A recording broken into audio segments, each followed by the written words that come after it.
দুপুর গড়িয়ে বিকেল হয়ে গেছে। মুস্তাফিজ খান সোফায় বসে আছেন, কোলে তার ল্যাপটপ, সামনে গোল কাচ টেবিলের ওপর ধোয়া ওঠা কফি। অফিসের কোনো কাজে ব্যস্ত তিনি। আজ অফিস থেকে একটু তাড়াতাড়ি ফিরেছেন। মায়া তার সামনে সোফায় বসে আছে, মনোযোগ দিয়ে টিভিতে কার্টুন দেখছে ও। হঠাৎ কলিং বেলের আওয়াজে দুজনের মনোযোগ ব্যাহত হয়। মায়া উঠে গিয়ে দরজা খুলে দিল। দরজার ওপাশের ব্যক্তিটি দেখে খুশিতে আটকানা হয়ে মামনি বলে চিল্লানি দিল। পরপর জাপটে ছড়িয়ে ধরল তাকে। মিসেস রাফানা চৌধুরীও মিষ্টি হেসে জড়িয়ে ধরেন ওকে। মুস্তাফিজ খান উঠে দাঁড়ান। মায়েরা খান কিচেন থেকে বেরিয়ে আসেন। মায়া অনেকক্ষণ জড়িয়ে ধরে থাকে তার মামনিকে।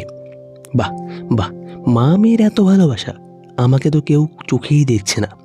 রুয়ান চৌধুরীর মন খারাপের নাটক করে বলে ওঠেন। তার হাতে মিষ্টির প্যাকেট। মিছে মিছে রাগ করলেন রাফানা চৌধুরী। বললেন, এই তুমি আমাদের মা মেয়েকে হিংসে করছো কেন? তুমি তো কালকে এসেছো, তোমাকে আবার আলাদা করে দেখতে হবে কেন? হ্যাঁ বাবাই, কালকেই তো তোমার সাথে কথা হলো, কিন্তু মামনিকে তো অনেক দিন পর দেখছি। মায়া, ছাড়ো তোমার মামনিকে, আগে তাকে বসতে তো দাও। মাহেরা খান এগিয়ে এসে বসলেন। রাফানা চৌধুরীর সাথে কুশলাদি বিনিময় করলেন। মুস্তাফিজ খান রুহান চৌধুরীকে জড়িয়ে ধরেন। রুহান চৌধুরী মিষ্টির প্যাকেটগুলো মাহেরা খানের হাতে দেয়। দুজনকেই সোফায় বসতে দেওয়া হয়। রাফানা চৌধুরী মায়াকে নিজের পাশে বসালেন। মায়েরা খান কিচেনে ছুটলেন নাস্তা বানানোর জন্য। নাস্তার পর্ব শেষ করে রাফানা চৌধুরী কথা তুললেন। আসলে আমরা আজ এখানে এসেছি একটি বিশেষ কারণে। কী কারণে ভাবি? মায়েরা খান কথাটি বললেন। রাফানা চৌধুরী মায়াকে জড়িয়ে ধরলেন। মৃদু হেসে বললেন, আসলে আমি রুদ্র আর মায়ার বিয়ের ডেট ফিক্স করতে এসেছি। এত তাড়াতাড়ি? অবাক হয়ে বললেন মায়া। কেন বাচ্চা, তুমি তো বিয়েতে রাজি, তাহলে সমস্যা কোথায়? না সমস্যা নেই, কিন্তু সামনে তো এক্সামের টেনশন করো না। এক্সাম তো বিয়ের পরও দেওয়া যাবে, আর আমি জানি আমার মেয়ে এমনিতেই ভালো করবে। রাফানা চৌধুরী মায়ার হাত বুলিয়ে দিয়ে বললেন। মায়া মুচকি হাসে। মায়েরা খান কোমল স্বরে বললেন, ভাবি আপনি বলেন, কখন বিয়েটা ঠিক করতে চাচ্ছেন? এই তো 4-5 দিনের মধ্যে। মাহেরা খান অবাক হলেন, কপালে ভাঁজ ফেলে বললেন, ভাবি কোনো সমস্যা হয়েছে? না মানে একটু বেশি তাড়াতাড়ি হয়ে যাচ্ছে না? রুহান চৌধুরী কিছু বলতে যাবেন, তার আগেই রাফানা চৌধুরী তাকে থামিয়ে দেন। ঠোঁটে হাসি ফুটিয়ে বলেন, না কোনো সমস্যা না, আমি একটু তাড়াতাড়ি মায়াকে নিয়ে যেতে চাচ্ছি, এর বেশি কিছু না। মুস্তাফিজ খান আর মায়েরা খান একে অপরের মুখের দিকে তাকান। একজন আরেকজনকে ইশারা করেন। কনফিউজ তারা এখনো। এতটা তাড়াহুড়ো কিসের? মায়া নিজেই বলল, মামনি আমার মনে হচ্ছে তুমি আমাদের থেকে কিছু লুকাচ্ছ। সত্যি করে বলো তো কি হয়েছে? আসলে রুদ্র বিয়েটা করতে নাকচ করে দিয়েছে, তাই তো? চমকে তাকালেন রাফানা চৌধুরী সহ সকলে। এতগুলো হতভম্ব দৃষ্টি ওর দিকে আছড়ে পড়তেই থমথমে হয়ে গেল মায়া। চোখ পিটপিট করে তাকালো সকলের দিকে। রাফানা চৌধুরী হতবাক স্বরে বললেন, তুমি জানলে কিভাবে? ও আমাকে নিজেই বলেছে, আর বলেছে আমি যাতে বিয়েটা না করি, ও আমাকে মেনে নিতে পারবে না। ওর এত বড় সাহস, ও তোমাকে এসব বলেছে? রাগে স্বরে বললেন রাফানা চৌধুরী। রুয়ান চৌধুরী শান্ত করার চেষ্টা করলেন তাকে।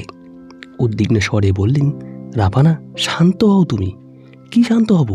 শুধুমাত্র তোমার জন্য তোমার ছেলের এতবার বেড়েছে, লাই দিয়ে দিয়ে মাথায় তুলে ফেলেছ। রুহান চৌধুরীর অসহায় শ্বাস ফেললেন। এই মা ছেলের চক্করে মাইন্ডকার চিপায় পড়েছেন তিনি। দুটোই সমান জেদি। এক পলক মায়ের দিকে তাকিয়ে জিজ্ঞেস করলেন, মায়া তুমি বলো তো, ওর কি কেউ আছে? হ্যাঁ আছে, ওর নাম আরশি।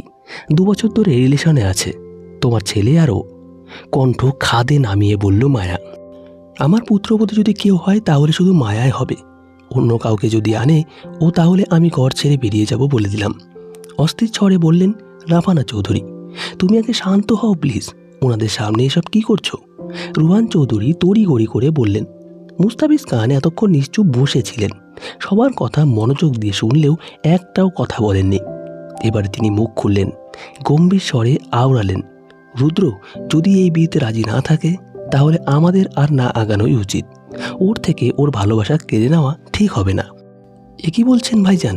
ও ওকে এতবার বলার পরও ও আরশির কথা একবারও বলেনি।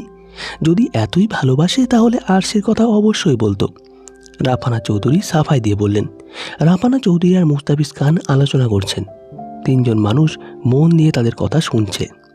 মুখে কলু পেটে বসেছিল মায়া। মনটা খারাপ হয়ে গেছে ওর। ভীষণভাবে রাগও উঠছে, আর সব রাগ গিয়ে পড়ছে রুদ্রর ওপর।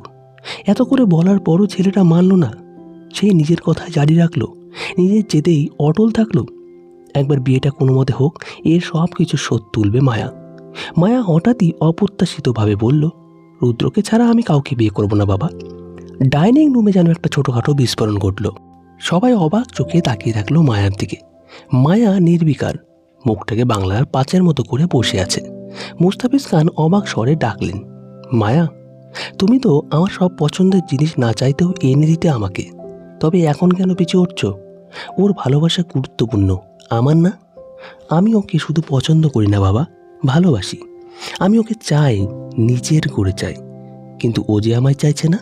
আমার কাছে এনে দাও তাকে বাবা। যদি এনে দিতে না পারো তবে এই জন্মে আমার আর কাউকে বিয়ে করা হবে না। মায়া টলমল চোখ চেয়ে বলে ওঠে, এসব তুমি কি বলছো প্রিন্সেস? মুস্তাফিজ খানের কাতর কণ্ঠস্বর, তোমার প্রিন্সেস তোমার কাছে কিছু চাইছে বাবা। আমি ওকে ছাড়া মরে যাব, সত্যি বলছি। ও আমাকে না চাইলেও আমাকেই বিয়ে করতে হবে ওকে। রাফানা চৌধুরী মায়ের মাথায় হাত বুলিয়ে দেয়। মায়া মাথা নিচু করে আছে। মায়েরা খানের বুকের মধ্যে কষ্ট হচ্ছে। মায়ের কোনো ইচ্ছা তিনি কোনোদিন অপূর্ণ থাকতে দেননি। সব কিছু মুখ ফুটে যাওয়ার আগেই ওর সামনে হাজির করেছেন। তবে জীবনে সবচেয়ে গুরুত্বপূর্ণ জিনিসটাই বুঝি দেওয়া হলো না মেয়েকে। মেয়েটা তার ভালোবাসা পাবে না, এই ভয়টাই তো পাচ্ছিলেন তিনি। রাফানা চৌধুরী নরম স্বরে বুঝিয়ে বললেন, তুমি চিন্তা করো না মায়া, রুদ্র বিয়ে করলে তোমাকেই করবে। বলছো? বলছি বাচ্চা। তাহলে ওর অমতেই বিয়েটা হবে। ওর মতামতের ধারধারি না আমি। রুদ্রর অমতে কেমনে বিয়ে হবে? ওকে চিনো না তুমি, জানো না ওর জেদ। তোমার মাথায় কি চলছে বলো তো?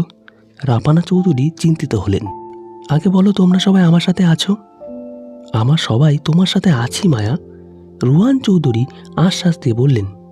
বাবা, মায়ার ডাকে মুস্তাফিজ খান ওর দিকে ফিরে তাকালেন। নিশ্চুপ থাকলেন কিছুক্ষণ।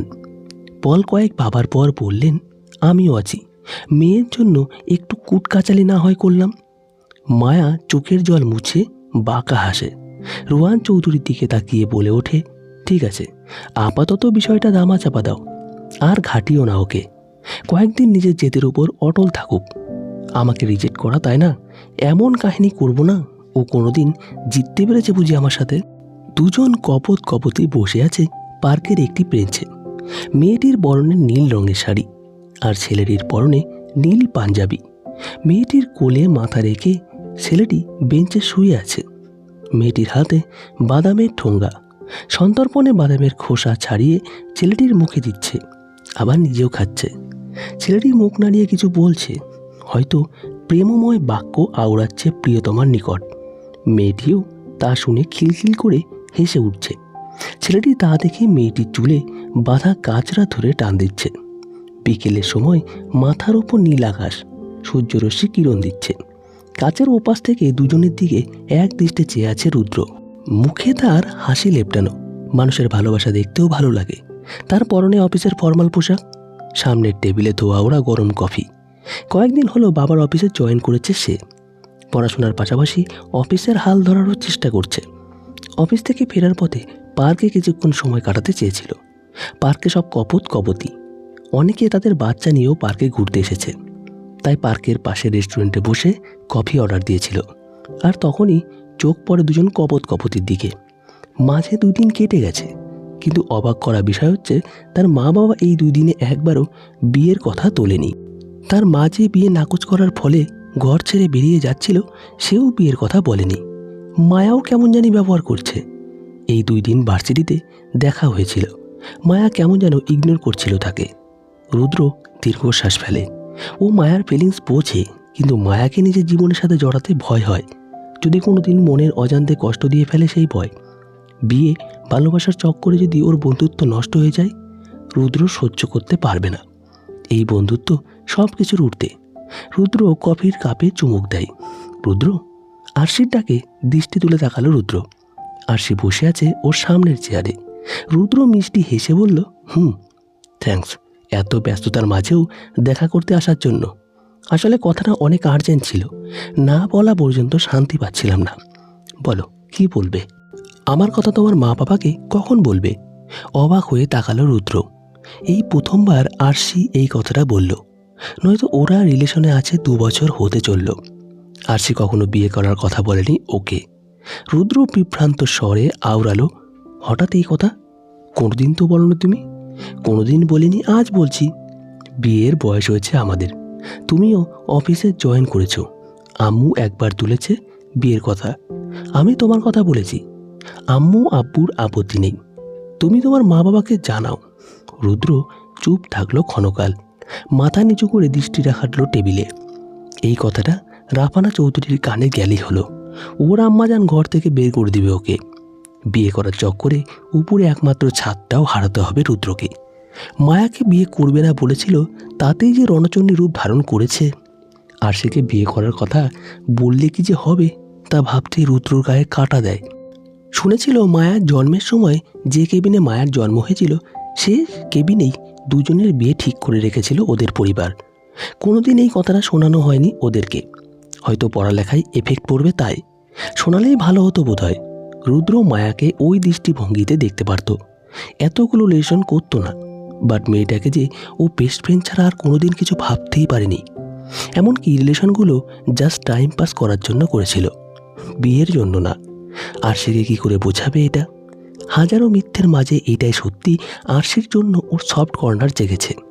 বাট সেটা বিয়ে পর্যন্ত এগিয়ে নিয়ে যাওয়া কোনোভাবেই সম্ভব না। আরশি আবার ডাকলো ওকে। রুদ্র তাকালো ওর দিকে, নম্র স্বরে মিথ্যে আশ্বাস দিয়ে বলল, আচ্ছা আম্মুকে বলবো। ঠোঁট বিস্তৃতি করে হাসলো আরশি। রুদ্র কথাটা বড্ড আকুবাকু মন নিয়ে বলেছে। ও জানে ওর মা মানবে না, দরকার হলে ত্যায্য করবে ওকে, তবুও মায়া ছাড়া আর কারোর শুনবে না। তবুও কেন যেন মিথ্যা বলল। আরশির হাসি দেখে মনে হলো ভাগ্যিস মিথ্যে বলল, নয়তো মেয়েটা মুখ কালো করে ফেলতো। রুদ্র ভালো লাগতো না জিনিসটা। আরশি কফির কাপে চুমুক দিয়ে বলল, এই কথাটা কদিন ধরে বলার জন্য পিছু পিছু ঘুরছি তোমার, জানো, কিন্তু কোনো মতেই সুযোগ হয়ে উঠছিল না। কেন সুযোগ হয়ে উঠছিল না কেন? ভার্সিটিতে তো প্রতিদিনই দেখা হয়, দেখা হলেই বাকি তোমার সাথে কথা বলা যায় সেখানে, হ্যালো হাই পর্যন্ত করা যায় না তোমার বন্ধুগুলোর জন্য। খালি টেনে টেনে নিয়ে যায় তোমাকে, তুমি তো ওদের বলোও না কিছু। মাঝে মাঝে বড্ড রাগ হয় আমার, আক্রোশ নিয়ে বলল আরশি। এবারে মুখের হাসি গায়েব হলো রুদ্রর। কিছুটা গম্ভীর হয়ে বলল, আমাদের বন্ধুদের নিয়ে কিছু বলবে না আরশি, ওরা আমার একটা পরিবার, আমার জন্য সবচেয়ে বেশি গুরুত্বপূর্ণ, কনসার্ন হয় আমার জন্য। ওদের কিছু বলার ক্ষমতা আমার নেই। আরশি দেখল পরিস্থিতি বিগড়ে যাচ্ছে, রুদ্রর মন খারাপ করে দিচ্ছে ও। তাই কথা ঘোরানোর জন্য আমতা আমতা করে হেসে বলল, আচ্ছা আচ্ছা বলবো না, অন্য কিছু বলো, সব ভালো তো? কথা বলছিল দুজনে, হঠাৎই টেবিল কাঁপিয়ে রুদ্রর মুঠোফোনটি বেজে উঠল। রুদ্র ফোন হাতে নেয়, নাম্বার দেখতেই হাসলো। মায়া কল করেছে। এই মেয়ে তার উপর রাগ করে 2 দিনের বেশি রাখতে পারে না। রুদ্র কল রিসিভ করে কৌতুক মিশ্রিত স্বরে বলল, শেষমেশ তো কল দিতেই হলো আমাকে। রুদ্র তুই তাড়াতাড়ি আমাদের বাড়িতে আয়, তড়িঘড়ি করে বলল মায়া। রুদ্র হক চকিয়ে যায় মায়ার কণ্ঠ শুনে, উদ্গ্রীব হয়ে আওড়ায়, কি হয়েছে তোর, গলা এমন লাগছে কেন? তুই ঠিক আছিস তো? আমি ঠিক আছি, কিন্তু বাবাইয়ের কি জানি হয়েছে, আব্বুর সাথে দেখা করতে এসেছিল, কিন্তু এখন নাকি খারাপ লাগছে। তুই তাড়াতাড়ি আয়, আমি ডক্টরকে ফোন করে দিয়েছি। মায়ু আমার বাবার কি হয়েছে? Hello hello. রুদ্র ফোন সামনে এনে দেখে মায়া কল কেটে দিয়েছে। আরশি অবাক দৃষ্টিতে দেখছিল ওকে। রুদ্র ফোন রাখতেই উদ্বিগ্ন হয়ে বলল, কি হয়েছে রুদ্র? বাবা বাবা অসুস্থ হয়ে পড়েছে আরশি, আমাকে যেতে হবে। আরশিকে কিছু বলার সুযোগ না দিয়ে উঠে দাঁড়ালো রুদ্র। তাড়াহুড়ো করে বিল পে করে হন্তদন্ত বেরোলো ক্যাফেটেরিয়া ছেড়ে। আরশি বলতে যাচ্ছিল, বিল দিতে হবে না, আমি দেব। বলতে যাচ্ছিল আরও অনেক কিছুই, তবে সে সুযোগ দিল না রুদ্র। আরশিও ছুটল ওর পিছু পিছু। গাড়িতে বসে সাই করে ছুটে চলে গেল রুদ্র। আরশি মন খারাপ করে দাঁড়িয়ে থাকে ক্যাফের সামনে। কু ডাকছে মন, মনে হচ্ছে খারাপ কিছু হবে, ও হারিয়ে ফেলবে ও কোনো ভালোবাসাকে। তো বন্ধুরা, আজকের এই পর্বটি এই পর্যন্তই। এরপরে আরশির জীবনে কী ঘটবে তা জানতে হলে আমাদের পরবর্তী পর্বের গল্পটি শুনুন। ধন্যবাদ সবাইকে। ভালো থাকবেন, সুস্থ থাকবেন।